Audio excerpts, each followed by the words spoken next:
Okay, so the human language is a very important thing in life. By it we communicate with one another. God communicates to us. And even though this is in most instances that the human language is adequate to achieve this means of communicating ideas and principles and various other things, sometimes misunderstandings do come in and do occur. One of these is in this particular portion of Scripture. Here, when it says, abstain from all appearance of evil.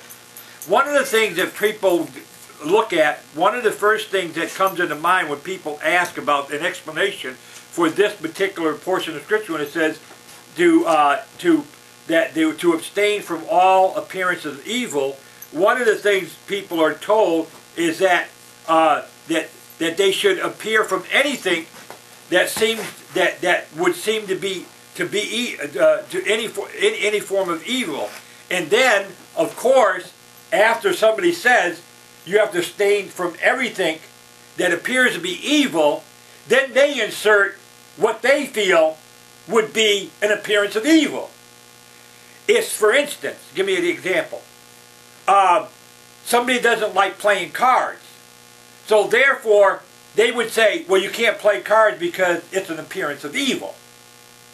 Or somebody else may not like going to the movie theater, so they would say, well, you can't go to the movies because of the fact that it's an appearance of evil. So no matter what happens, what happens is that they go and say, whatever is an appearance of evil, then you cannot, you have to avoid it. And there's so many different groups of religions out there, or not even just religions, but other people. You can go somewhere and it could be said that because you don't dress in, if you don't dress in something, in just a plain black outfit, then somebody might appear and say that that is an appearance of evil, that you would dress in something other than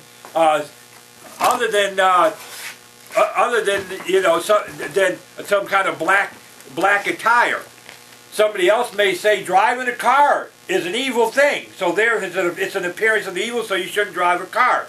Somebody might say that certain other things, electricity. They may not like electricity for some reason, and say that because you have electricity, that it appears to be that it's evil. You will go to certain places. We say that Jesus is the Messiah. Well, to the Jew, they find that to be offensive. And so there's other people that has a disregard for the Pope. And to the Catholic, they find that to be an appearance of evil. So no matter what you do in life, somebody can find an offense to it and say that in some ways that's an appearance of an appearance of evil, so therefore it should be avoided. We can know it is impossible for us to be able to avoid all appearances of evil. That is, and we're going to get to see that this is not what Paul had in mind when he said to avoid all the very appearance of evil. Because it would be impossible, because, as I said, somebody would find offense with most anything that is in life. Would say that, oh, that's an appearance of evil, so therefore you should not do it. And so we could know it is impossible for us to avoid everything that somebody may think is an appearance of evil. We can no more accomplish that than we could accomplish salvation by the law. Because even though we may keep every other law, in one particular law we may never violate that law in the Old Testament, there would surely come a time where some law we would violate, and so a violation under the law was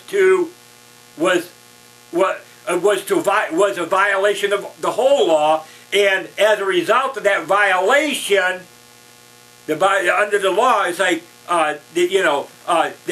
there was a death penalty to any infraction to any of the law. And so therefore, under the law, there was no way that we could earn our salvation. It was impossible. It was impossible to do so. It's also impossible for us to avoid everything that somebody would find to be evil in some way, and have some kind of an appearance, of evil. And so therefore, somebody would say, "Oh, you can't do that because of the fact that if you do that, then that's an appearance of evil." The word that is translated appearance in the Greek word, the meaning of it commonly expresses abstaining from anything it is commonly explained, not necessarily what it means. It's commonly explained that we have to abstain from anything that even looks like evil. But the word in the Greek signifies the form or kind of evil. It never has a sense of a semblance of evil, where somebody would get the idea or look like a semblance of evil. Because we could never preserve ourselves from all appearance of evil. It would be beyond man's power to be able to do so. No more could we abstain from all forms of evil than we could by trying to get salvation by the law, because we could never keep all the laws. Nor could you abstain from everything that would appear to be evil. Abstain from evil in the Greek signified appearance in the sense and form of whatever evil that the Bible tells is evil, and I'll get to that in just a bit. Because if you look at this thing here, when Paul's saying prove all things, hold fast that which is good, and then he goes on, it says abstain from all appearance of evil. The two, if you're going to take this as all appearance of evil, it would not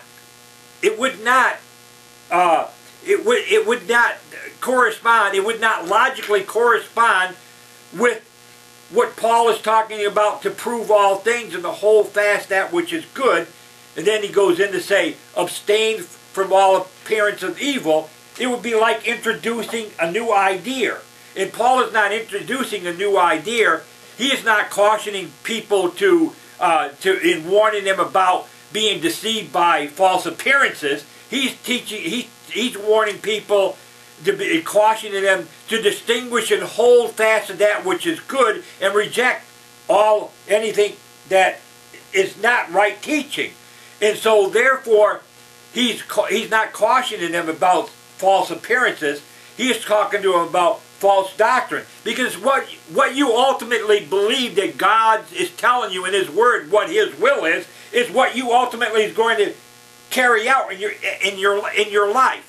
And so therefore, if evil desires are in your heart and they are left unresolved in your heart, this will bring about